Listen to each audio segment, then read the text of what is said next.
അസ്സലാമു അലൈക്കും വറഹ്മത്തുള്ളാഹി. ബിസ്മില്ലാഹിർ റഹ്മാനിർ റഹീം. അൽഹംദുലില്ലാഹ് ഹംദൻ കസീറൻ ത്വയ്യിബൻ മുബാറകൻ ഫീഹി. അല്ലാഹുമ്മ സ്വല്ലി അലാ മുഹമ്മദിൻ വഅലാ ആലി മുഹമ്മദ് കമാ സ്വല്ലൈത അലാ ഇബ്രാഹിം വഅലാ ആലി ഇബ്രാഹിം വബാരിക് അലാ മുഹമ്മദിൻ വഅലാ ആലി മുഹമ്മദ് കമാ ബാരക്ത അലാ ഇബ്രാഹിം വഅലാ ആലി ഇബ്രാഹിം ഇന്നക ഹമീദും മജീദ്. അഊദു ബില്ലാഹി മിനശ് ശൈത്വാനിർ റജീം. ബിസ്മില്ലാഹിർ റഹ്മാനിർ റഹീം. യാ അയ്യുഹല്ലദീന ആമനു തഖുല്ലാഹ ഹഖ തുഖാതിഹി വലാ തമൂതുന്ന ഇല്ലാ വഅൻതും മുസ്ലിമൂൻ.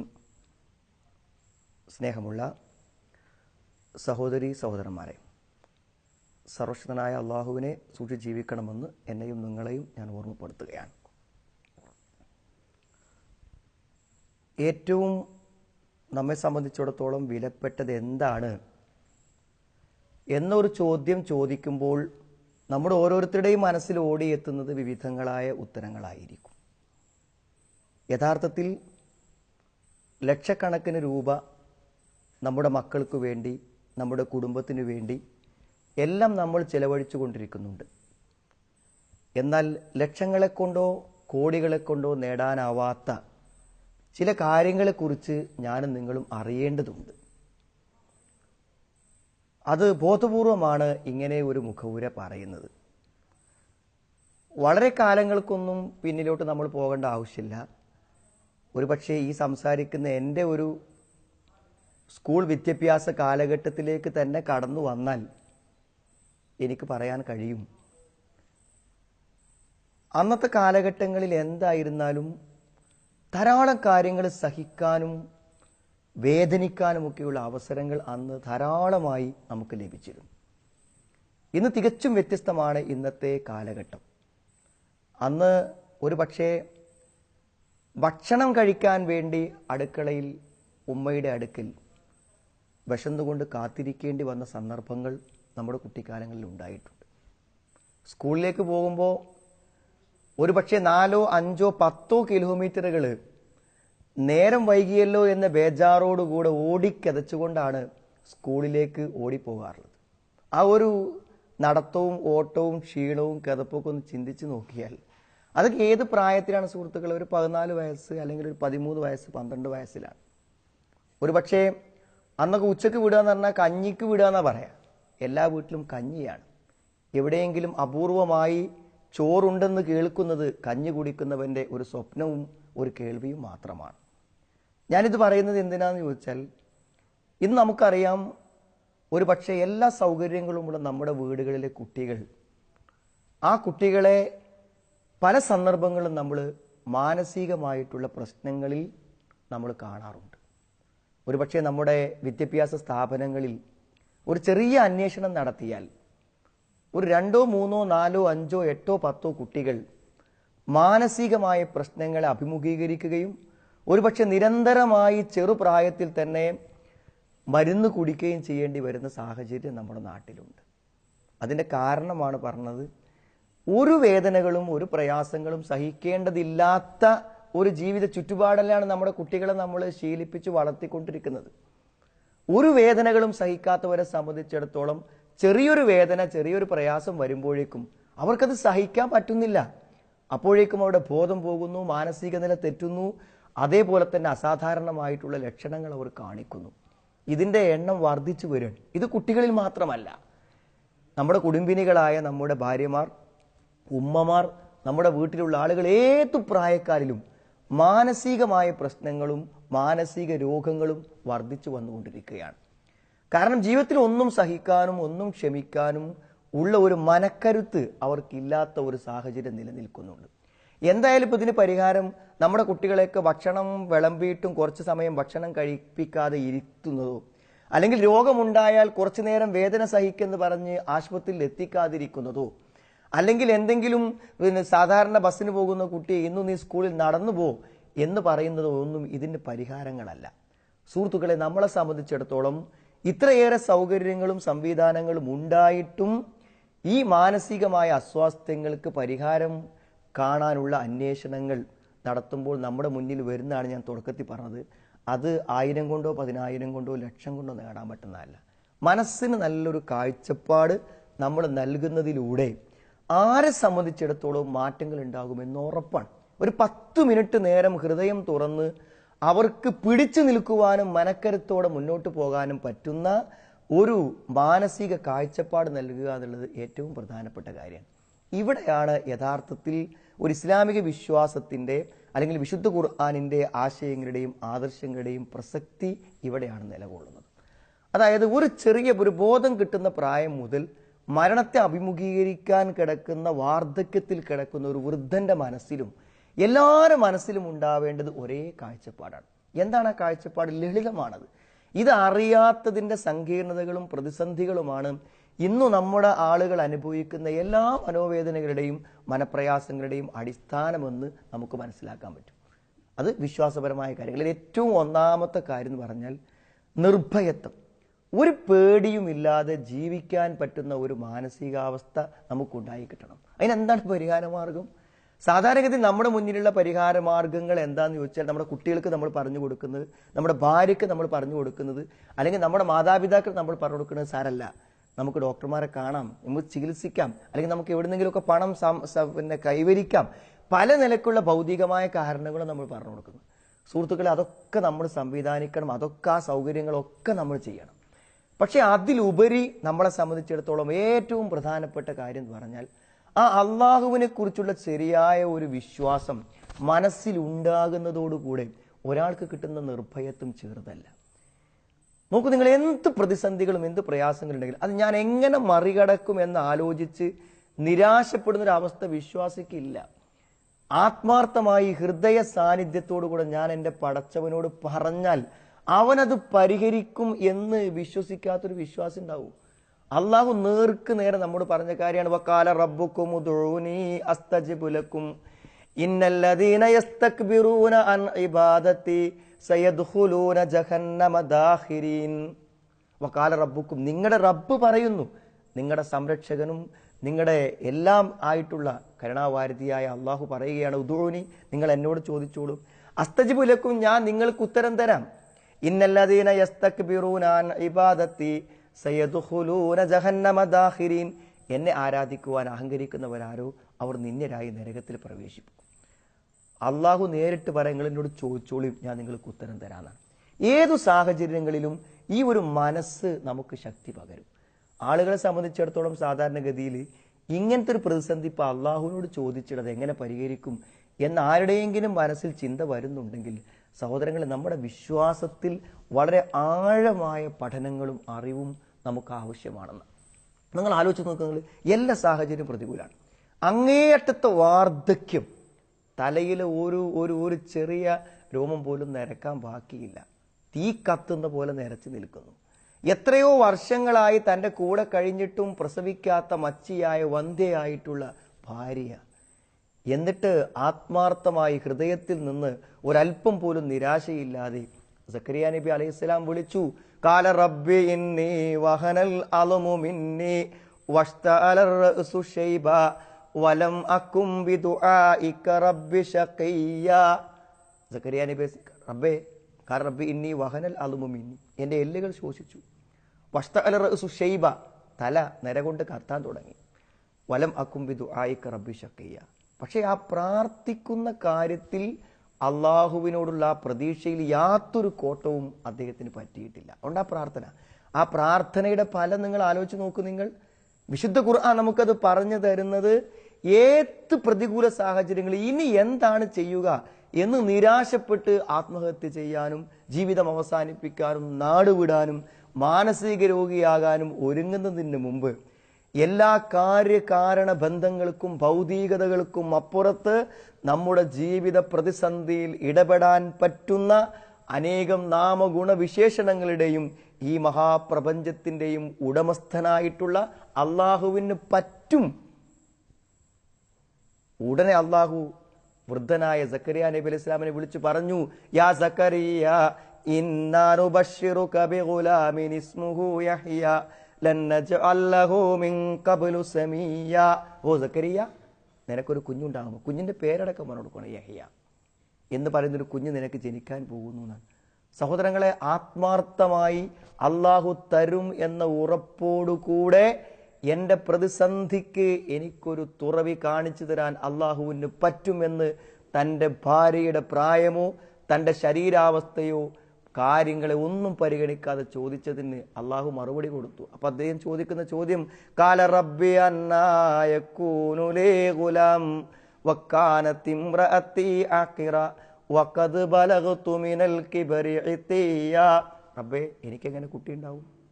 എൻ്റെ ഭാര്യ വന്ധ്യയാണ്, എനിക്ക് വാർദ്ധക്യം കൊണ്ട് ഞാൻ അവശനാണ് എന്ന് പറയുമ്പോൾ അള്ളാഹു പറയുന്ന മറുപടി, കാല കദാലിക കാല റബ്ബുക, നിന്റെ റബ്ബാണ് പറഞ്ഞത്, അത് അങ്ങനെ തന്നെ നടക്കും. നീ ഒന്നുമല്ലാത്ത അവസ്ഥയിൽ നിന്ന് നിന്നെ ഉണ്ടാക്കിയ പടച്ചവന് ഒരു മകനെ തരാൻ പ്രയാസമല്ല. സഹോദരങ്ങളെ, അനേകം ഉദാഹരണം ഖുർആൻ എന്ന് പറയാൻ പറ്റും. ഞാൻ ഈ ഉദാഹരണം പറഞ്ഞത് നമ്മുടെ വീട്ടിലെ ബോധം വരുന്നൊരു ചെറിയ കുട്ടി മുതൽ നമ്മുടെ വീട്ടിലെ വാർദ്ധക്യത്തിൻ്റെ അവശത അനുഭവിക്കുന്ന ഉമ്മൻ്റെയും വാപ്പൻ്റെയും മനസ്സിലുണ്ടാവേണ്ട പ്രതീക്ഷ എന്താ അറിയോ? ചോദിച്ചാൽ ഉത്തരം തരാൻ എനിക്കൊരു റബ്ബുണ്ട്, ഭൗതികമായ എല്ലാ മാനദണ്ഡങ്ങൾക്കും അപ്പുറം. സഹോദരങ്ങളെ, ഒരു പക്ഷേ ഈ അറിവ് നമ്മൾ മിക്കവാറും ആളുകൾക്ക് ഉണ്ടാവും.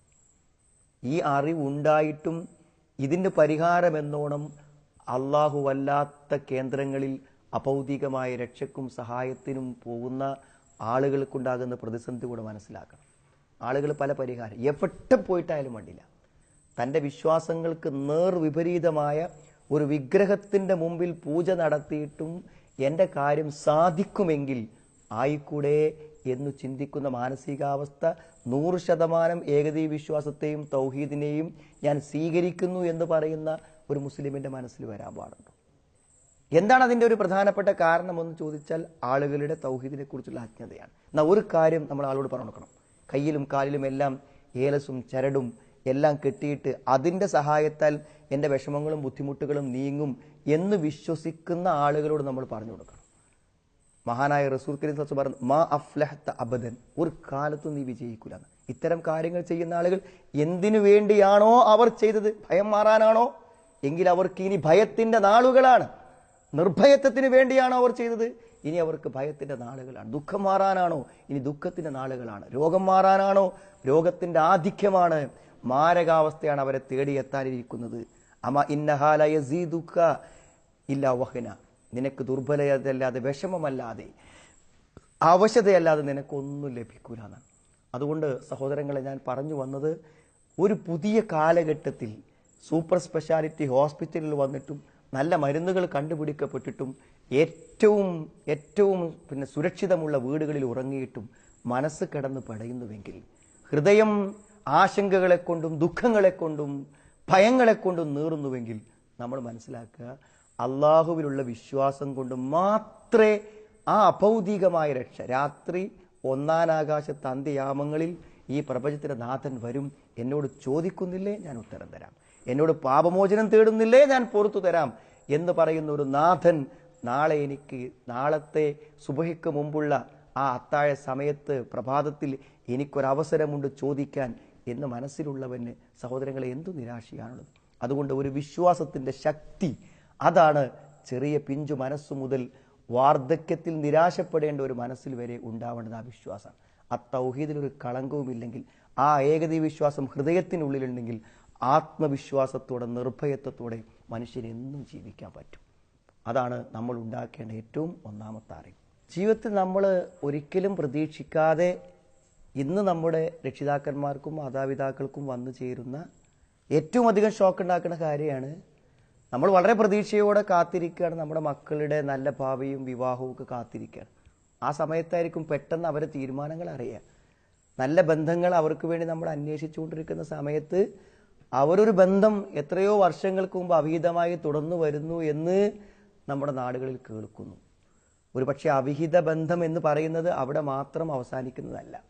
നല്ല സുരക്ഷിതമായ തൻ്റെ ഭർത്താവിൻ്റെ കൂടെ സ്വന്തമായ വീട്ടിൽ മക്കളോടൊപ്പം വളരെ സന്തോഷത്തോടുകൂടെ കഴിഞ്ഞുകൂടുന്ന സഹോദരി ഒരു ദിവസം തൻ്റെ മുലകുടിക്കുന്ന കുഞ്ഞിനെ പോലും ഇട്ട് ആരാണ് വന്ന് വിളിച്ചതെന്ന് പോലും അറിയാതെ ഇറങ്ങിപ്പോവുകയും കാണുവാനില്ല എന്ന കോളത്തിൽ പത്രത്തിൽ നമ്മൾ അവരുടെ പേരും ഫോട്ടോയും വായിക്കുകയും കാണുകയും ചെയ്യുന്നു. സുഹൃത്തുക്കളെ, എന്തായിരുന്നാലും എൻ്റെയും നിങ്ങളുടെയും മുമ്പിൽ ഇത്തരം ഒരു പ്രതിസന്ധി വരുവോളം നമ്മൾ ഈ വിഷയത്തെക്കുറിച്ച് മനസ്സിലാക്കാനും അത് നമ്മളിലേക്ക് എത്താതിരിക്കാനുള്ള വഴികൾ സ്വീകരിക്കാനും നമ്മൾ അതുവരെ കാത്തിരിക്കണം. നമ്മളെല്ലാവരും ഇന്ന് എല്ലാ കുടുംബങ്ങളെയും എല്ലാവരെയും നമ്മൾ ഗൗരവപൂർവ്വം പഠിപ്പിക്കേണ്ട ഒരു സംഗതിയാണ്. അവിഹിത ബന്ധങ്ങൾ ഏറ്റവും അപകടകരമാണ്. കാരണം അവിഹിത ബന്ധങ്ങളുടെ ഒരു വലിയൊരു പ്രശ്നം നമ്മളെല്ലാവരും മനസ്സിലാക്കിയത്, അവിഹിത ബന്ധങ്ങൾക്ക് പ്രചോദനം നൽകുന്നത് പിശാചാണ്. അതുകൊണ്ട് തന്നെ അത്തരമൊരു തെറ്റായ ലക്ഷ്യം മനസ്സിൽ കണ്ട ആളെ സംബന്ധിച്ചിടത്തോളം അതിലേക്ക് എത്തുന്നതിന് ഒരു വഴിയും തടസ്സമല്ല. തൻ്റെ ഭർത്താവാണ് തടസ്സമെങ്കിൽ താൻ സ്നേഹിച്ച് ഏറ്റവും അധികം സ്നേഹത്തോടെ വന്ന ഭർത്താവിന് ഒരല്പം വിഷം കൊടുക്കുന്നതിനും അവിഹിത ബന്ധത്തിന്റെ സാക്ഷാത്കാരത്തിന് ആഗ്രഹിക്കുന്ന ഒരു സ്ത്രീക്ക് തടസ്സം ഉണ്ടാവില്ല.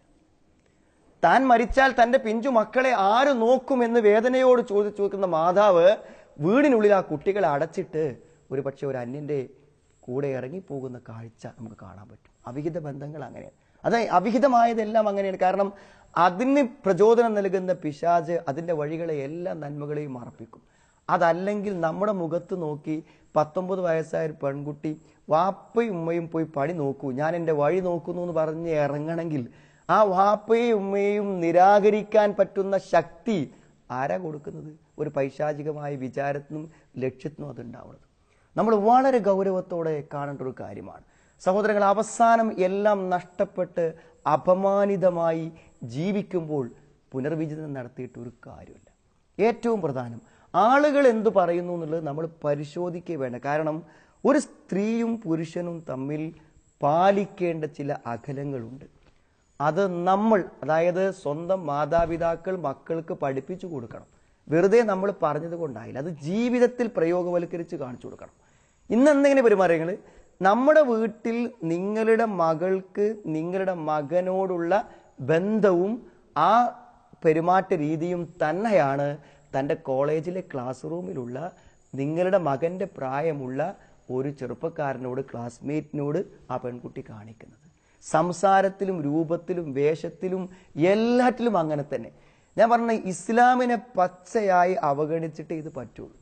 സുഹൃത്തുക്കളെ, നമ്മൾ ആ ചിട്ടയോടെ പഠിപ്പിക്കണം. മറ്റുള്ള ആളുകൾ യാഥാസ്ഥികത്വം ഒന്ന് വിളിച്ചതുകൊണ്ടോ പരിഹസിച്ചത് കൊണ്ടോ സ്ത്രീക്ക് സ്വാതന്ത്ര്യമില്ല എന്ന് പറയുന്നു എന്തിലൊക്കെ പറയുന്നത് കേൾക്കുമ്പോൾ നമ്മളൊക്കെ അതിലൊക്കെ ഒന്ന് ഞാനൊന്നും അങ്ങനെയല്ല എന്ന് കാണിക്കാൻ വേണ്ടി ശ്രമിച്ചിട്ടൊരു കാര്യമില്ല. ഈ വിശുദ്ധ ഖുർആൻ അള്ളാഹുവിൻ്റെ ഗ്രന്ഥമാണ്. അതിൽ ഒരു നിലക്കും അസത്യങ്ങളോ അപ്രായോഗികമായ ഒന്നും അതിലുണ്ടാവില്ല. ആ വിശുദ്ധ ഖുർആൻ വളരെ കൃത്യമായ ഒരു മാർഗരേഖ അന്യ പുരുഷനും അന്യ സ്ത്രീയും പാലിക്കേണ്ടത് പഠിപ്പിക്കപ്പെടുന്നുണ്ട്. ആ ബൗണ്ടറി മറികടക്കുന്നതാരോ അവർ വിരലു കടിക്കും. അതിനപ്പുറത്തേക്ക് ഒന്നും ഇവിടെ സംഭവിച്ചിട്ടില്ല. കാരണം ഒരു അന്യ ആളെ കാണുമ്പോൾ ആ ഒരു അന്യ പുരുഷനോട് പെരുമാറുമ്പോൾ എങ്ങനെ പെരുമാറണം വിശുദ്ധ ഖുർആൻ അത് കൃത്യമായി നമുക്ക് പറഞ്ഞു തരുന്നുണ്ട്.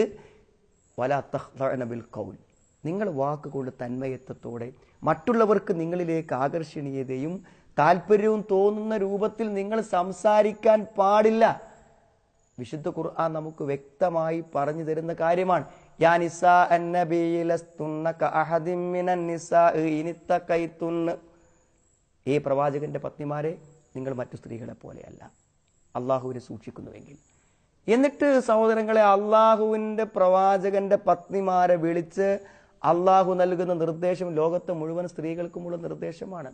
ഒറ്റ വാക്കല്ലേ പറഞ്ഞുള്ളൂ, വലാ തഖ്ദഅന ബിൽ ഖൗൽ, വാക്കുകൊണ്ട് നിങ്ങൾ താഴ്മ കാണിക്കരുത്, തന്മയത്വം കാണിക്കരുത് എന്ന് പറഞ്ഞാൽ എന്താ എൻ്റെ അർത്ഥം?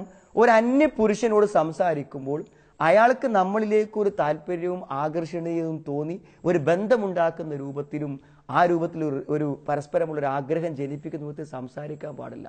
അപ്പോൾ സംസാരിക്കുമ്പോൾ സഹോദരിമാർ പറഞ്ഞു, ഞാൻ അങ്ങനെ വിചാരിക്കുന്നില്ല, എൻ്റെ ക്ലാസ്മേറ്റ് ഓൺലി ഒരു ഫ്രണ്ട് മാത്രം, ഒരു ബ്രദർ പോലെയാണ് കാണുന്നത്, സഹോദരനെ പോലെ കാണുന്നത്. സഹോദരൻ അത് പറഞ്ഞിട്ട് കാര്യമില്ല. ആയത്തിന്റെ ബാക്കി എന്താ അറിയോ?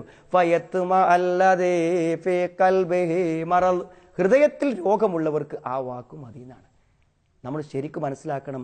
നമ്മുടെ പെൺകുട്ടിയെ മകളെ ഒരു നോക്ക് കണ്ടപ്പോൾ, അവളുടെ ഒരു കുറഞ്ഞ സംസാരം കേട്ടപ്പോൾ അവൻ്റെ മനസ്സിൽ അവിഹിതമായ ഒരു ആഗ്രഹം ജനിച്ചു. ആ ആഗ്രഹം ജനിച്ച സെക്കൻഡ് മുതൽ അവൻ ഫോണുമായും അതേപോലെ തന്നെ മറ്റു സൗകര്യങ്ങളുമായി ബസ് സ്റ്റാൻഡിലും ബസ് സ്റ്റോപ്പിലും വീട്ടുമുറ്റത്തും അവൾ സഞ്ചരിക്കുന്നിടത്തൊക്കെ അവനുണ്ട്. അത് വർഷങ്ങൾ നീളുമ്പോൾ ആ ബന്ധം ശക്തമാകുക എന്ന് പറഞ്ഞാൽ എങ്ങനെയാണ്? അവൻ എൻ്റെ ഭർത്താവും ഞാൻ അവളുടെ ഭാര്യയാവും എന്ന നിലക്ക് അങ്ങോട്ടും ഇങ്ങോട്ടും പരസ്പരം ഒരു ബന്ധമുണ്ടായി കഴിഞ്ഞാൽ പിന്നെ അവരെ വേർപ്പെടുത്തുക എന്നുള്ളതിന് നല്ല പ്രയാസവും നല്ല ബുദ്ധിമുട്ടുണ്ട്. അത് വരുന്ന വഴികളെ നമ്മൾ വളരെ കൃത്യമായി സൂക്ഷിക്കുക അടക്കുകയും വേണം. ഒരു സംശയമല്ല, നമ്മുടെ പെൺകുട്ടികൾക്ക് നല്ല രീതിയിൽ നമ്മൾ പറഞ്ഞു കൊടുക്കണം. സഹോദരങ്ങളെ, ഇസ്ലാമിൻ്റെ ദൃഷ്ടിയിൽ ഒരന്യനോടുള്ള കണ്ണുകൊണ്ടും കാതുകൊണ്ടും അതേപോലെ തന്നെ നാവുകൊണ്ടും കൈകാലുകൾ കൊണ്ടുമുള്ള എല്ലാ ബന്ധങ്ങളെയും ഇസ്ലാം കാണുന്നത് വ്യഭിചാരമായിട്ടു തന്നെയാണ്. വക്കുൽന കൗലം മാറൂഫ, മാന്യമായ വർത്തമാനങ്ങൾ സ്ത്രീ പുരുഷന്മാർ തമ്മിൽ പറയേണ്ട സന്ദർഭങ്ങളുണ്ടാകും. എന്നാൽ അത് ഒരു ആത്മബന്ധമായി, സൗഹൃദബന്ധമായി, സ്നേഹബന്ധമായി വളർത്തിക്കൊണ്ടുവരുമ്പോൾ അന്യ സ്ത്രീയും അന്യ പുരുഷനും തമ്മിൽ ബന്ധമുണ്ടായാൽ ആ ബന്ധത്തിന് എന്ത് വ്യാഖ്യാനം, എന്ത് വിശദീകരണം പറഞ്ഞാലും, ഒരാണ് ഒരു പെണ്ണിനോട് എന്തുകൊണ്ട് താല്പര്യം കാണിക്കുന്നു, ഒരു പെണ്ണൊരാണിനോട് എന്തുകൊണ്ട് താല്പര്യം കാണിക്കുന്നു എന്നതിന് 100 ഉത്തരമൊന്നുമില്ല സഹോദരങ്ങളെ. ഒരു ഉത്തരവുള്ളൂ. ആ ഉത്തരം എന്താണോ അത് തന്നെയാണ് അതിൻ്റെ പരിണിതി. അവർക്ക് ഒന്നിച്ച് ജീവിക്കണം, ഒന്നാകണം, അവർക്ക് ദാമ്പത്യവും ശാരീരികവുമായ ബന്ധങ്ങളും കാര്യങ്ങളും വേണം. അതന്നെയാണ് എല്ലാറ്റിൻ്റെയും ഭാവി. അതുകൊണ്ട് നമ്മൾ ഗൗരവത്തോടെ ചിന്തിക്കണം. പരസ്പരമുള്ള പെരുമാറ്റങ്ങളിൽ ഈ മര്യാദ പാലിച്ച് മുന്നോട്ട് പോകാൻ നമ്മൾ ശ്രമിക്കണം. അല്ലാത്ത നിലക്കുള്ള എന്ത് ബന്ധം വന്നാലും ആ ബന്ധങ്ങളൊക്കെ അപകടാവസ്ഥ സൃഷ്ടിക്കും. അതുകൊണ്ട് നമ്മൾ എന്ത് ചെയ്യണം? ഇപ്പം നമ്മുടെ കുടുംബങ്ങൾ ഒന്നിച്ചു ചേരുന്ന സന്ദർഭമാണ്.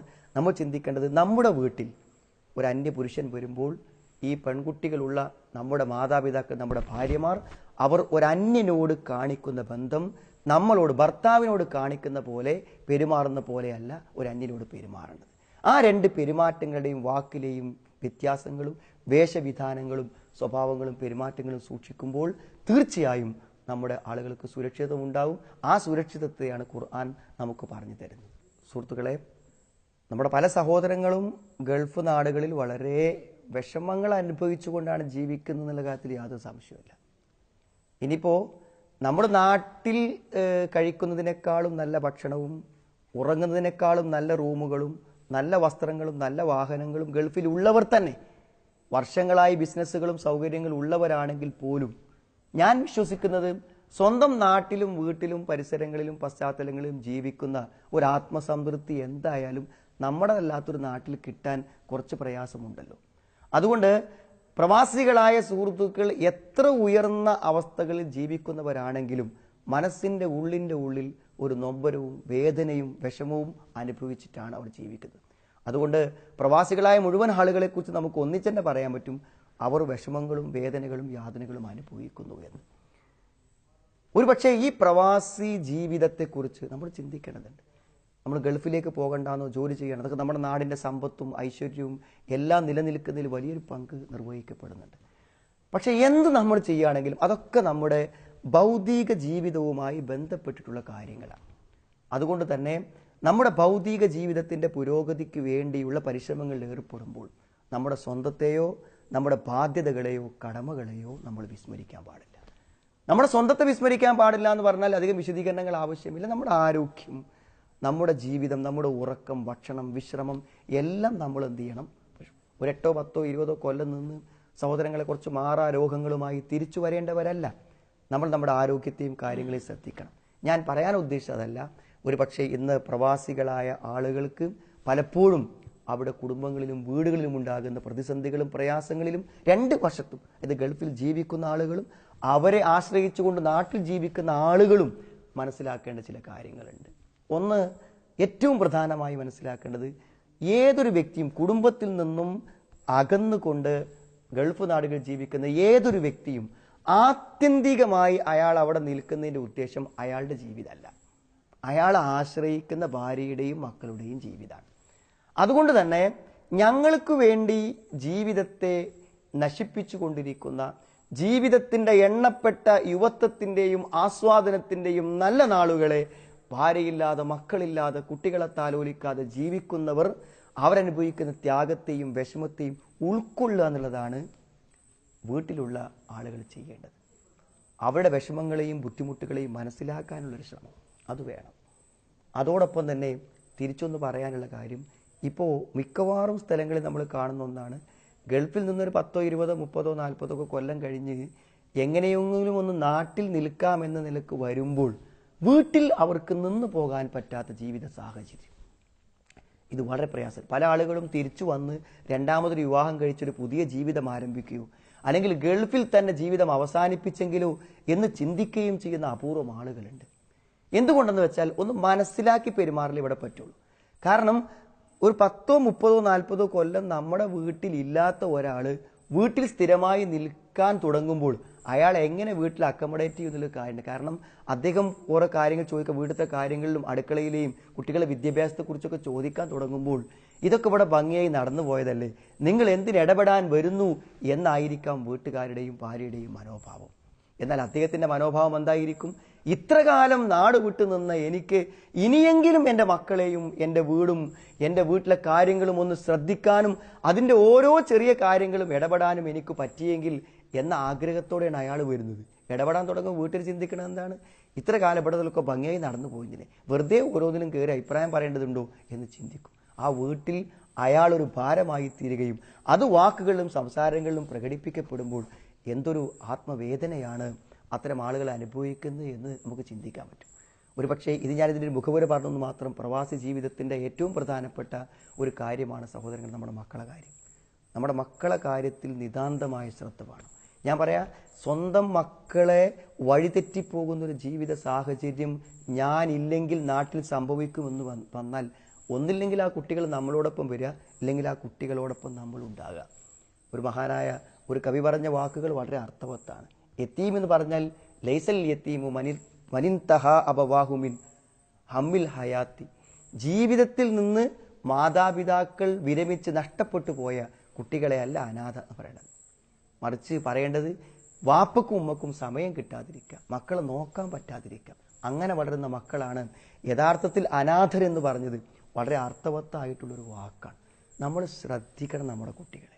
കാരണം കുട്ടികളുടെ കൂടെ നമ്മൾ ഉണ്ടായേ പറ്റൂ.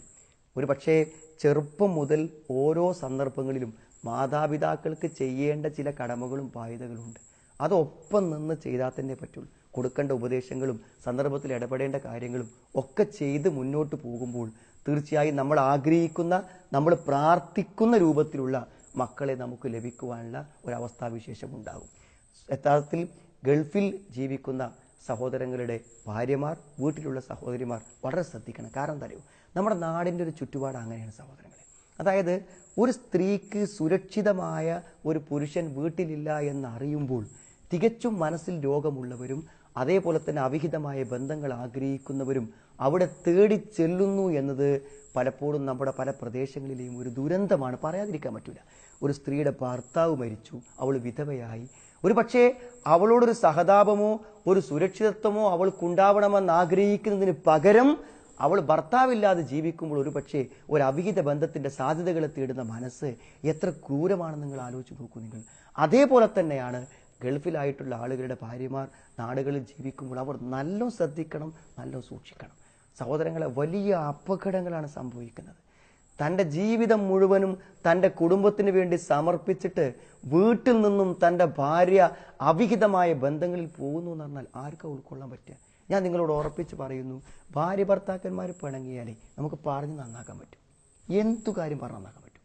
നന്നാക്കാൻ പറ്റാത്ത ഒരേ ഒരു കാര്യമുള്ളൂ, എൻ്റെ ഭാര്യ എന്നോട് വിശ്വാസ വഞ്ചന ചെയ്തു എന്നറിഞ്ഞാൽ. ഒരു പുരുഷന് എനിക്ക് തരേണ്ട, എനിക്ക് വഴങ്ങേണ്ട, എനിക്ക് നൽകേണ്ടത് ഒരു പുരുഷനുമായി പങ്കുവെക്കുന്നു എന്ന് അറിഞ്ഞാൽ ഒരു പുരുഷനും വിട്ടുപോയി ചെയ്യാൻ പറ്റില്ല. ഒരു പക്ഷേ കുട്ടികളെ ഓർത്ത് തിരിച്ചെടുത്തു എന്ന് വരാം, പക്ഷെ മനസ്സിൻ്റെ ഉള്ളിൽ അവളെ ഉൾക്കൊള്ളാൻ പ്രയാസമാകും. അതുകൊണ്ട് നമ്മുടെ സഹോദരിമാർ ശ്രദ്ധിക്കണം, നന്നായി ശ്രദ്ധിക്കണം. നമ്മുടെ ഫോണുകൾ, അതേപോലെ തന്നെ വാട്സപ്പുകൾ, എല്ലാറ്റിലും നമ്മുടെ ഒരു റൂമിൻ്റെ ഉള്ളിലിരുന്ന് പച്ചയായി തന്നെ മറ്റുള്ളവർക്ക് വിൽക്കാൻ പറ്റുന്ന ഈ സോഷ്യൽ മീഡിയയുടെ ലോകത്ത് നല്ല ശ്രദ്ധ നമുക്ക് വേണം. നമുക്ക് നഷ്ടപ്പെടുന്നത് നമ്മുടെ ജീവിതമാണ്, നാളത്തെ പരലോകമാണ്. വ്യഭിചാരത്തിൻ്റെ ശിക്ഷ എല്ലാവർക്കും അറിയാനുള്ള സഹോദരൻ. ഖബറിൽ ഉയർത്തെഴുന്നേൽപ്പ് നാൾ വരെ ഇങ്ങനെ കത്തുന്ന, അടുപ്പിൽ നിന്ന് കത്തുന്ന പോലെ തീയിൽ നഗ്നരായി കിടന്നു കരിയുകയാണ് വ്യഭിചാരത്തിൻ്റെ ശിക്ഷ. ഖബറിലാണ് ആ ശിക്ഷ എന്നാണ് പണ്ഡിതന്മാർ പറയുന്നത്. നാളെ പരലോകത്തോ വമൻ യഫ്അൽ ദാലിക യൽക അസാമ യുളാഅഫു ലഹുൽ അദാബു യൗമൽ ഖിയാമ വയഖ്ലുദു ഫീഹി മുഖാന. ആരെങ്കിലും അത് ചെയ്താൽ, കൊലപാതകം, ശിർക്ക്, വ്യഭിചാരം ആരെങ്കിലും ചെയ്താൽ അവൻ അതിൻ്റെ ശിക്ഷ കണ്ടെത്തുക തന്നെ ചെയ്യും. നാളെ പരലോകത്ത് യുളാഅഫു ലഹുൽ അദാബ്, ശിക്ഷയെ ഇരട്ടിപ്പിച്ച് കൊടുക്കും. അപമാനിതനായി, നിന്യനായി ആ നരകത്തിൽ കഴിഞ്ഞുകൂടേണ്ടി വരും. ഇന്ന് ഏറ്റവും അധികം വേദന അനുഭവിക്കുന്ന ആളുകളാണ് നമ്മുടെ മാതാപിതാക്കൾ. അവരുടെ മാനസികാവസ്ഥ നമ്മൾ തിരിച്ചറിയുക എന്നുള്ളത് തന്നെയാണ് പ്രധാനം. ഒരു പക്ഷേ നമ്മുടെ കൗമാരപ്രായത്തിലുള്ള കുട്ടികളോടൊക്കെ നമ്മൾ സാധാരണ പറയാറുള്ള ഒന്നാണ്, വാപ്പനെയും ഉമ്മനെയും വിഷമിപ്പിക്കൂല എന്ന് തീരുമാനിച്ചാൽ സ്വാഭാവികമായും നിങ്ങൾ നല്ലവരാവുന്നതാണ്. എൻ്റെ വാപ്പക്കും ഉമ്മക്കും ഇഷ്ടമില്ലാത്തൊരു കാര്യം ഞാൻ ചെയ്യൂല എന്ന് വിചാരിച്ചാൽ പിന്നെ നല്ലതല്ലേ ചെയ്യാൻ പറ്റുള്ളൂ. ഏതൊരു മാതാപിതാക്കളും മക്കളിൽ നിന്ന് നല്ലതാണ് ആഗ്രഹിക്കുന്നത്. അതുകൊണ്ട് തന്നെ ഇസ്ലാം ഉഖൂഖുൽ വാലിദൈൻ അക്ബറുൽ കബായിറാണ്. മാതാപിതാക്കളെ വിഷമിപ്പിക്കുക എന്ന് പറഞ്ഞാൽ അത് ഏറ്റവും വലിയ പാപമാണ്. അപ്പം അതില്ലാന്ന് വിചാരിച്ചാൽ മതി. ഇപ്പോൾ സ്വന്തം മാതാപിതാക്കളെ ജനനം മുതൽ മരണം വരെ മാതാപിതാക്കളുടെ ബന്ധം നന്നാക്കാൻ ഒരു വ്യക്തി തീരുമാനിച്ചാൽ അയാൾ നന്നായി. തൻ്റെ ചെറുപ്പ കാലഘട്ടങ്ങളിൽ മാതാപിതാക്കൾക്ക് ഇഷ്ടമില്ലാതെ ചെയ്യൂല എന്നൊരു ചെറുപ്പക്കാരോ തീരുമാനിച്ചാൽ അയാളുടെ ജീവിതം നന്നായി. പിന്നെ മാതാപിതാക്കളുമായുള്ള ബന്ധങ്ങളിൽ നമുക്ക് വലിയ പ്രതിസന്ധി വരുന്ന ഒരു സമയമാണ് വിവാഹത്തിന് ശേഷമുള്ള കാര്യം. വിവാഹത്തിന് ശേഷം ആ പ്രശ്നം വരാനുണ്ടാകുന്ന ഒരു കാരണം അത് മാതാപിതാക്കൾ ഉൾക്കൊള്ളണം, നമ്മൾ ഉൾക്കൊള്ളണം. കാരണം അതുവരെ ഒരു മാതാവിൻ്റെയും പിതാവിൻ്റെയും മകനായി മകളായി നമ്മൾ ജീവിച്ചു. ഇനിയിപ്പോൾ എന്താ സംഭവിക്കാൻ പോകുന്നത്? പുതിയ കുടുംബം ജനിക്കാൻ, അതായത് ഒരു വീട്ടിൽ പുതിയൊരു വീടും കൂടെ ഉണ്ടാവുകയാണ്. ഒരു വീട്ടിൽ പുതിയൊരു വീടും കൂടെ ഉണ്ടാകുമ്പോഴുണ്ടാകുന്ന ഒരു പ്രതിസന്ധി എന്തായാലും ഉണ്ടാവും. അതുണ്ടാവുന്നത് അതായത് അവിടെ ചില സ്വകാര്യതകളും ചില പെരുമാറ്റങ്ങളും ചില കാര്യങ്ങളൊക്കെ ഒരു പുതിയ വിവാഹം കഴിച്ചാൽ ആ ദമ്പതികൾക്ക് വേണ്ടി വരും. മാതാപിതാക്കളൊന്ന് മനസ്സിലാക്കുക, ഇതുവരെ എൻ്റെ മകനായി നിന്ന എൻ്റെ മകന് ഒരു ഭാര്യ വന്നു, ഒരു കുടുംബം വന്നു. അതുകൊണ്ട് അവർക്ക് ചില സ്വസ്ഥതകൾ വേണം, അവർക്കിടക്കൊന്ന് പുറത്തു പോകേണ്ടി വരും, ചില സ്വകാര്യ സംഭാഷണങ്ങൾക്ക് അവസരം വേണ്ടി വരും എന്നൊന്ന് മാതാപിതാക്കൾ ഉൾക്കൊള്ളാം. അതോടൊപ്പം തിരിച്ചും ഉൾക്കൊള്ളണം. എന്ത്? ഭാര്യ വരുമ്പോൾ ഞങ്ങളെ എങ്ങനെ ആയിരിക്കും അവൻ പരിഗണിക്കുക എന്ന് അവർ കാത്തു നിൽക്കുന്നുണ്ട്. അതുകൊണ്ട് ഭാര്യ വന്ന് ഭാര്യയോടൊപ്പമുള്ള ജീവിതത്തിൽ തൽക്കാലം മാതാപിതാക്കൾ അവഗണിക്കപ്പെടുന്നത് ഏറ്റവും നന്നായി നമ്മൾ ശ്രദ്ധിക്കണം. എപ്പോഴെങ്കിലും നിനക്കിനി നിന്റെ ഭാര്യ മതിയല്ലടോ എന്നൊരു ചോദ്യം ഒരു പക്ഷേ ഇല്ലാതെ തന്നെ ചോദിച്ചേക്കാം. ആ ഒരു ചോദ്യം വരുന്നതിനെ നമ്മൾ ഗൗരവപരമായി ഭയപ്പെടണം. അതുകൊണ്ട് ഏറ്റവും പ്രധാനം കുറച്ച് പ്രായമായ ആളുകളൊക്കെ ആകുമ്പോൾ അവരെ ഒന്ന് മനസ്സിലാക്കി നമ്മൾ പെരുമാറുക. അപ്പോൾ കുറച്ച് വിഷമങ്ങളും ബുദ്ധിമുട്ടുണ്ടാവും. ആ വിഷമങ്ങളും ബുദ്ധിമുട്ടും നമ്മൾ പ്രയാസപ്പെടണം. കാരണം എന്താ അറിയോ, നമ്മളൊക്കെ കുട്ടികളാകുന്ന സമയത്ത് നല്ല ദാമ്പത്യത്തിന്റെ മധുവിധുകൾ ആഘോഷിക്കേണ്ട പ്രായത്തിൽ തനിക്കൊരു കുട്ടി ജനിച്ചപ്പോൾ ആ കുട്ടിക്ക് വേണ്ടി അവരവരുടെ ദാമ്പത്യ സുഖങ്ങളെയും പുറത്തു പോകുന്ന അവരുടെ ഔട്ടിങ്ങും എല്ലാം അവർ നന്നായി നിയന്ത്രിച്ചിട്ടുണ്ട്. സുഹൃത്തുക്കളെ, നമ്മുടെ മാതാപിതാക്കൾക്ക് വാർദ്ധക്യം വരുമ്പോൾ നമ്മൾ വിവാഹിതരായി നല്ല മധുവിധുവും സന്തോഷങ്ങളും ആഘോഷിക്കുമ്പോൾ നമ്മളും നമ്മുടെ ജീവിതത്തിന്റെ സുഖങ്ങളെ കുറച്ച് അന്ന് നല്ല ജീവിതത്തിന്റെ കൗമാരത്തിൽ നല്ല വിവാഹത്തിന്റെ ആദ്യ നാളുകളിൽ നമ്മൾ ജനിച്ചപ്പോൾ അവരുടെ ജീവിതത്തിൽ ചെറിയ അഡ്ജസ്റ്റ്മെന്റിന് തയ്യാറായിട്ടുണ്ടെങ്കിൽ നമ്മളൊന്ന് തയ്യാറാവുക. അതൊന്ന് മനസ്സിൽ ഉൾക്കൊണ്ടാൽ നമുക്ക് പറ്റും. അതുകൊണ്ട് മാതാപിതാക്കളുമായുള്ള പെരുമാറ്റം അതിലേറ്റവും വലിയ പങ്ക് മരുമക്കൾക്കാണ്, പെൺകുട്ടികൾക്കാണുള്ളത്. അവർ പരിഗണിക്കേണ്ടത് ഈ ഭർത്താവ് ഭയങ്കര പ്രതിസന്ധിയിലേക്കാണ്. ഉമ്മനെ തൃപ്തിപ്പെടുത്തുമ്പോഴേക്കും ഭാര്യ തെറ്റും, ഭാര്യ തെറ്റുമ്പോൾ ഉമ്മ തെറ്റും. അവസാനം മാനസികമായി ഭയങ്കര സംഘർഷമാണ് നമ്മൾ ചെറുപ്പക്കാർ അനുഭവപ്പെടുക. അത് ഉമ്മക്ക് ഉൾക്കൊള്ളാൻ പറ്റിയില്ലെങ്കിലും ഭാര്യ ഉൾക്കൊള്ളുക. ഉമ്മനോടുള്ള പെരുമാറ്റം എന്നോടുള്ള അകലമായോ സ്നേഹക്കുറവായോ വ്യാഖ്യാനിക്കാതിരിക്കുക. മാതാപിതാക്കളുടെ ബിർറ് ഏറ്റവും പ്രധാനപ്പെട്ടതാണ്. അത് അള്ളാഹുവിന്റെ അടുക്കൽ ഏറ്റവും പുണ്യകരമാണ്. ആ വഴിയിൽ എന്തു ത്യാഗം ചെയ്താലും കണക്കില്ലാത്ത പ്രതിഫലം. വാർദ്ധക്യമുള്ള മാതാപിതാക്കളെ പരിചരിച്ചാൽ സ്വർഗം കിട്ടാൻ ഒരു വയസ്സായ ഉമ്മയോ വാപ്പയോ കിട്ടിയാൽ മതി എന്ന ഹദീസ് നമ്മൾ പഠിക്കുമ്പോൾ ആ മാതാപിതാക്കളുടെ ബന്ധത്തെ നന്നായി കാത്തു സൂക്ഷിക്കാൻ നമ്മൾ ശ്രമിക്കണം. നമ്മുടെ ഒരു വീടുകളിലും ഒരു മാതാവും പിതാവും ശാരീരികമായോ മാനസികമായോ പ്രയാസം അനുഭവിക്കാതിരിക്കണം. നമ്മൾ അവർക്ക് വേണ്ടി പ്രാർത്ഥിക്കണം, അവരെ പരിഗണിച്ച് നമ്മൾ പെരുമാറും.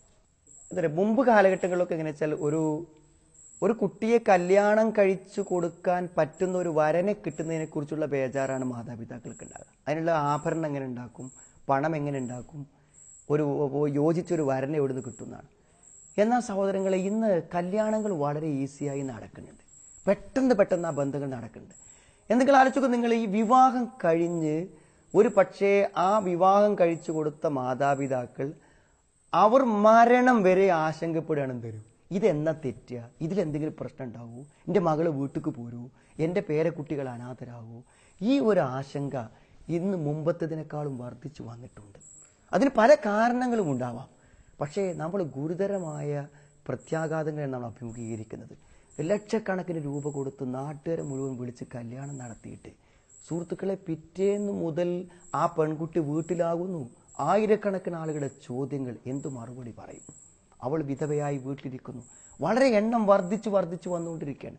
ഇതിന് പല കാരണങ്ങളുമുണ്ട് സുഹൃത്തുക്കളെ. ആ കാരണങ്ങൾ മുഴുവനും വിശദീകരിക്കാനുള്ള സമയം ഇവിടെ അല്ല. പക്ഷെ എനിക്കൊരു കാര്യം പറയാനുണ്ട്.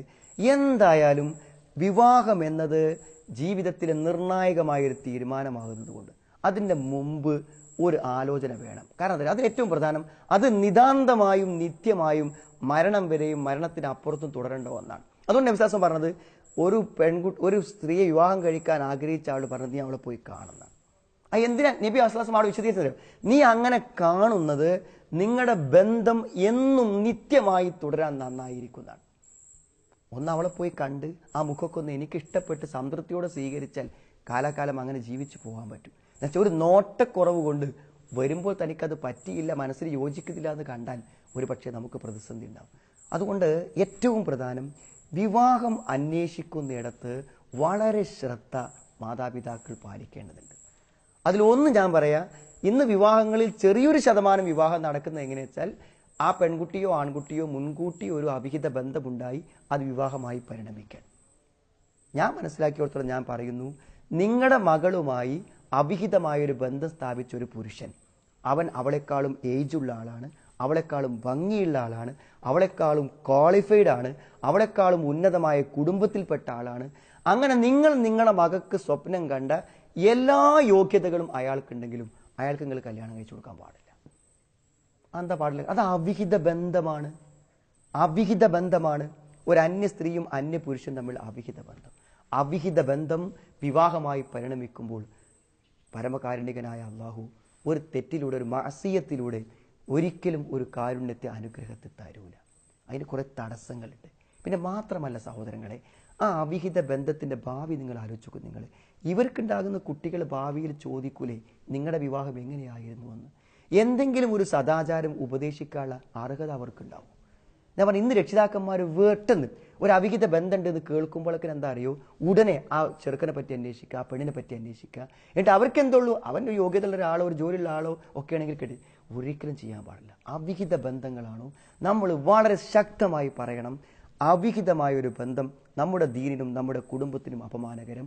അത് മനസ്സിൽ നിന്ന് 100% ഒഴിവാക്കിയിട്ട് ഇസ്ലാമികമായ അന്വേഷണത്തിൽ വിവാഹത്തിൽ വരാൻ പറയണം. ഞാൻ പറഞ്ഞ വിവാഹത്തിൽ അത്തരം വിവാഹങ്ങളാണ് ഈ വിവാഹങ്ങൾ തകരുന്നതിൽ ഒരു വലിയ പങ്കുള്ളത്. രണ്ടാമത്തെ ഒരു കാര്യം എന്ത്, വിവാഹം നടത്തുന്ന സമയത്ത് വിവാഹത്തിന് വേണ്ടി ഒരു വരനെയോ വധുവിനെയോ തിരഞ്ഞെടുക്കുമ്പോൾ ഏറ്റവും പ്രാധാന്യം നിറഞ്ഞ ഉദ്ദേശം മനസ്സിൽ എന്താണ്? എന്താ സഹോദരങ്ങളെ? ഒരു ചെറുപ്പക്കാരൻ്റെ മനസ്സിൽ സൗന്ദര്യമാണോ? ഒരു സ്ത്രീൻ്റെ മനസ്സിൽ നല്ല ഗ്ലാമറുള്ള ഒരു പുരുഷനാവണം എന്നാണ് ഒന്നാമത്തെ പരിഗണന. അതിന് പ്രധാന സംഗതി തന്നെയാണ്. അല്ലെങ്കിൽ സാമ്പത്തിക ശേഷിയുള്ള ഒരു വീട്ടിൽ നിന്നാവണം എന്നാണോ? ഇതൊന്നല്ല ഒന്നാമത്തെ പരിഗണന.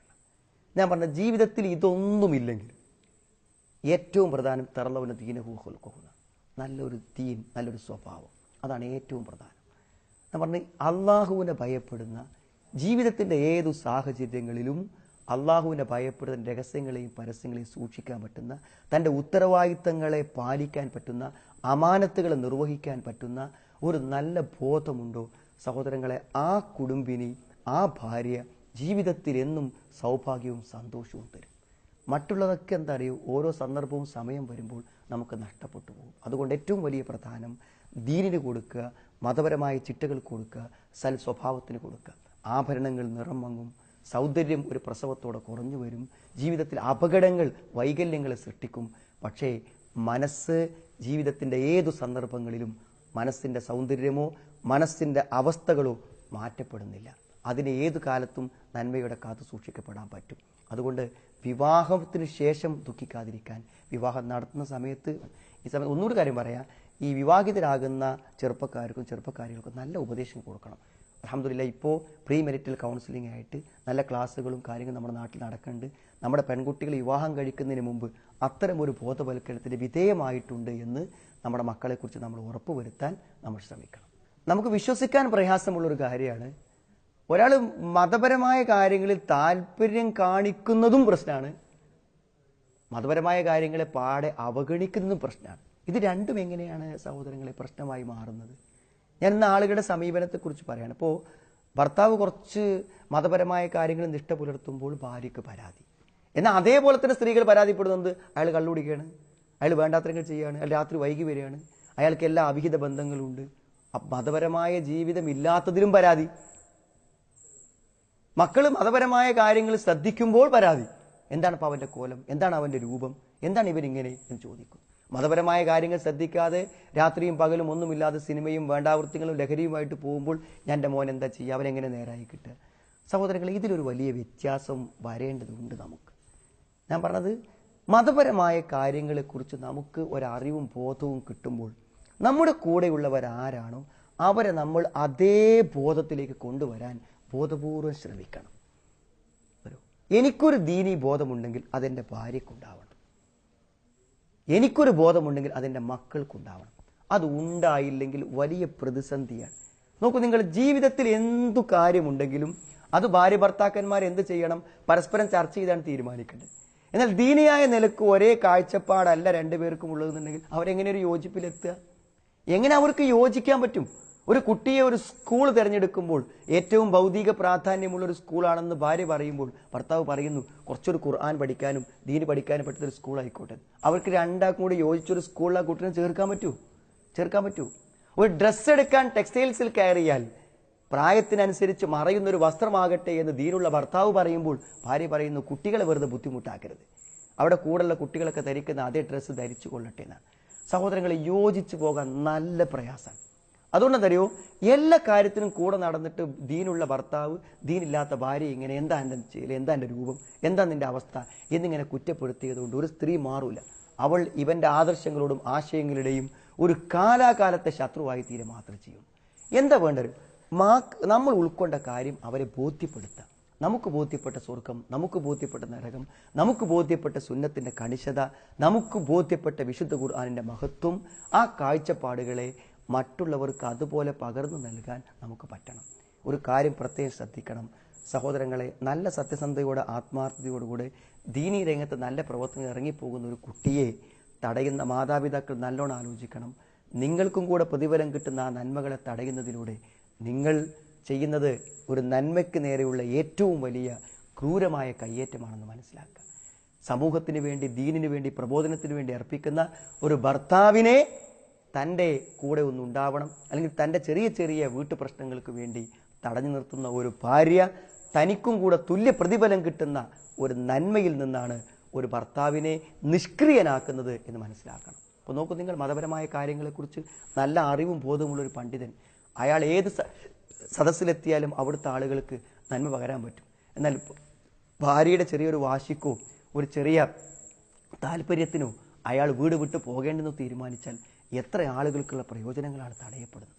അതുകൊണ്ട് എല്ലാ കുടുംബം ബന്ധുമിത്രാദികളും ശ്രദ്ധിക്കണം, താൻ മറ്റൊരുത്തൻ്റെ നന്മയെ, മന്നായിൽ ഹൈർ, നന്മയെ തടുക്കുന്നവരാകാതിരിക്കാൻ നന്മയോട് പരസ്പരം സഹകരിച്ചും പരസ്പരം ബന്ധപ്പെട്ട് മുന്നോട്ട് പോകുമ്പോൾ നമ്മുടെ കുടുംബത്തിലും നമ്മുടെ ഭാര്യ ഭർത്തൃ ബന്ധത്തിലും അത് മക്കളും മാതാപിതാക്കളും തമ്മിലുള്ള എല്ലാ ബന്ധത്തിലും ഏറ്റവും നല്ല ഒരവസ്ഥ ഉണ്ടാക്കി തീർക്കാൻ പറ്റും. അതിനുവേണ്ടി നമ്മൾ പ്രാർത്ഥിക്കുകയും പ്രയത്നിക്കുകയും വേണമെന്ന് പ്രത്യേകം ഓർമ്മപ്പെടുത്തുക. നമ്മൾ വളരെ ഗൗരവത്തോടെ കാണേണ്ട ഒരു കാര്യമാണ്, നമ്മുടെ ജീവിതത്തിൻ്റെ നിലനിൽപ്പിന് ആധാരമായിട്ടുള്ളതാണ് നമ്മുടെ സാമ്പത്തികമായ വരുമാനങ്ങൾ.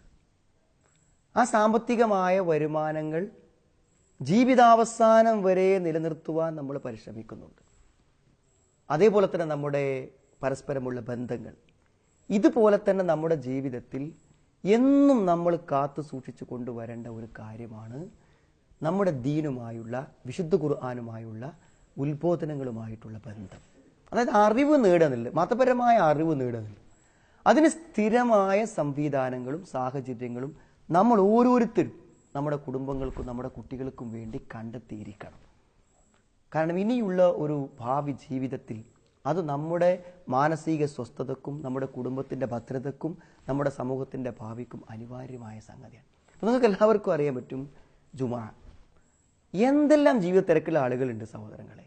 സർജറി നടത്തുന്ന ഒരു ഡോക്ടർമാരുണ്ട്, രാഷ്ട്രത്തെ നിയന്ത്രിച്ചു കൊണ്ടുപോകുന്ന വലിയ രാഷ്ട്ര നേതാക്കന്മാരും രാജാക്കന്മാരുണ്ട്. ആരായിരുന്നാലും ശരി, അവരൊക്കെ സംബന്ധിച്ചിടത്തോളം ഇദാനൂദിയ ലിസ്വലാത്തി മീ യൗമിൽ ജുമാഅത്തി ഫസ്ഔ ഇലാ ദിക്രില്ലാഹ്, വാങ്ക് വിളിച്ചാൽ പള്ളിയിലേക്ക് വരണം. എന്തിന്? ഫസ്ഔ ഇലാ ദിക്രില്ലാഹ്, അള്ളാഹുവിൻ്റെ ഉത്ബോധനത്തിലേക്ക് മടിയില്ലാതെ താല്പര്യത്തോടുകൂടെ നമ്മൾ വരണമെന്ന് ഉത്ബോധിപ്പിക്കണം. എന്താണ് നബി സല്ലല്ലാഹു അലൈഹി വസല്ലം പറഞ്ഞു, ആരെങ്കിലും ജുമാ ഉപേക്ഷിക്കുന്ന വദഇഹു ജുമാ, അവർ ഒഴിവാകണം. കാരണം അവിടെ ഹൃദയങ്ങൾക്ക് സീലടിക്കപ്പെടുന്നതാണ്. കാരണം ഉത്ബോധനങ്ങൾ അത്ര പ്രസക്തമാണ്. ഉണങ്ങിക്കിടക്കുന്ന വേനിൽ ഉണങ്ങിയ ഒരു ചെടിയുടെ പിന്നെ അതിൻ്റെ അടിയിൽ വെള്ളമൊഴിച്ചു കൊടുക്കുന്നത് ആ ചെടിക്ക് എത്ര പെട്ടെന്ന് ഉന്മേഷം പകരുമോ അതിനേക്കാളും അനിവാര്യമാണ് നമ്മുടെ ഹൃദയങ്ങൾക്ക് ഭയവും ആശങ്കകളും നിരാശകളും നിറഞ്ഞ നമ്മുടെ ഹൃദയങ്ങൾക്ക് കിട്ടുന്ന ഉത്ബോധനങ്ങൾ. ഇന്നഹു ലതദ്കിറത്തുൽ മുത്തഖീൻ, സൂക്ഷ്മത പാലിക്കുന്നവർക്ക് ഉത്ബോധനമാണ് വിശുദ്ധ ഖുർആൻ. അതുകൊണ്ട് ഖുർആനിൻ്റെ ഉപദേശങ്ങൾ നമ്മുടെ പരിസരത്ത് എവിടെയാണ് നമുക്ക് ഏറ്റവും അടുത്ത് ആഴ്ചക്ക് 1 മണിക്കൂർ ഒരു ക്ലാസ്സിൽ പങ്കെടുക്കാൻ, ഒരു QHLS ഒരു ഖുർആൻ ഹദീസ് ക്ലാസ്സിൽ പങ്കെടുക്കാൻ പറ്റുക, അവിടേക്ക് ഒരു ഓട്ടോറിക്ഷ ഏർപ്പെടുത്തി സ്ഥിരമായി ഒരാളെ നിശ്ചയിച്ച് നമ്മുടെ കുട്ടികളെയും കുടുംബത്തെയും കൂട്ടിപ്പോയാൽ ഒരിക്കലും അത് നഷ്ടമാവില്ല. നമ്മുടെ ഭാര്യമാർക്ക് ദീൻ്റെ കാര്യങ്ങൾ പഠിക്കാൻ അവസരങ്ങൾ വേണം, നമ്മുടെ മാതാപിതാക്കൾക്ക് അവസരം വേണം, നമ്മുടെ കുട്ടികൾക്ക് ഭയങ്കര മാറ്റങ്ങളുണ്ടാവും സഹോദരങ്ങളെ. ഒരു 3 ദിവസത്തെയും 2 ദിവസത്തെയും 1 ദിവസത്തെ ക്യാമ്പിൽ വരുന്ന ഈ കൗമാര പ്രായത്തിലുള്ള കുട്ടികളിൽ കാണുന്ന അവരുടെ ഫീഡ്ബാക്ക് ഫോമുകൾ അവർ എഴുതുന്നത് വായിച്ചാൽ നമ്മുടെ കണ്ണുകൾ നനഞ്ഞു. 1/2 മണിക്കൂർ ഉത്ബോധനം കൊണ്ട് തൻ്റെ ജീവിതത്തിൻ്റെ എല്ലാ തിന്മകളെയും പുറത്തേക്ക് എറിഞ്ഞ് ഒരു പക്ഷേ ഒരു പക്വതയെത്തിയ ഒരു മനുഷ്യൻ്റെ മനസ്സിന് പോലും തീരുമാനിക്കാൻ പറ്റാത്ത നന്മയുടെ ശക്തമായ തീരുമാനങ്ങൾ എടുക്കുന്ന കുട്ടികൾ, ആയിരക്കണക്കിന് കുട്ടികളെ നമ്മുടെ ക്യാമ്പുകളിലും നമ്മുടെ ക്ലാസ്സുകളിലും പിന്നെ നമ്മുടെ പ്രോഫ്കോണിലും അതേപോലെ തന്നെ ഗേൾസ് ഗ്യാതറിങ്ങിലും നമ്മുടെ റിലീജിയസ് ക്ലാസ്സുകളിലും എല്ലാം നമ്മൾ കണ്ടുകൊണ്ടിരിക്കുന്നു. അതുകൊണ്ട് നിരന്തരമായി ദീൻ്റെ കാര്യങ്ങൾ പഠിക്കാനും മനസ്സിലാക്കാനുമുള്ള ഒരു നല്ല സാഹചര്യം നമ്മൾ ഉണ്ടാക്കണം. പരിഭാഷകൾ, പുസ്തകങ്ങൾ, CD എല്ലാം അതിനെപ്പറ്റി, അതിപ്പോൾ നെറ്റിലുള്ള നമ്മുടെ Salafi.audio പോലുള്ള സംവിധാനങ്ങളെല്ലാം അതിന് ഏറ്റവും പറ്റിയ സംഗതികളാണ്. പിന്നെ അതേപോലെ തന്നെ Salafi റേഡിയോ എല്ലാം അതിന് പറ്റുന്ന ഏറ്റവും നല്ല സംവിധാനങ്ങളാണ്. അതൊക്കെ ഏറ്റവും നല്ല രൂപത്തിൽ ഉപയോഗിക്കാൻ നമ്മൾ പരിശ്രമിക്കണം. വഖുർ റബ്ബി സിദ്നി ഇൽമൻ, എനിക്ക് ഇൽമു വർദ്ധിപ്പിച്ച് തരണേ എന്ന് പ്രാർത്ഥിക്കാൻ പറഞ്ഞത്. ആ പ്രാർത്ഥനയോടൊപ്പം നമ്മുടെ പ്രവർത്തനങ്ങൾ ഉണ്ടാകണം. അള്ളാഹു നമുക്ക് അറിവ് വർദ്ധിപ്പിച്ചു തരികയും ആ അറിവിനനുസരിച്ചുകൊണ്ട് ജീവിക്കുവാനും അതിൻ്റെ വെളിച്ചവും സമാധാനവും ജീവിതത്തിൽ ഉൾക്കൊള്ളുവാനും അള്ളാഹു നമുക്ക് എല്ലാവർക്കും തൗഫീഖ് പ്രദാനം ചെയ്യുമാറാവട്ടെ. റബ്ബന ആതിനാ ഫിദ്ദുനിയ ഹസന വഫിൽ ആഖിറതി ഹസനത വഖിനാ അദാബന്നാർ വൽഹംദുലില്ലാഹി റബ്ബിൽ ആലമീൻ. അല്ലാഹുമ്മ സ്വല്ലി അലാ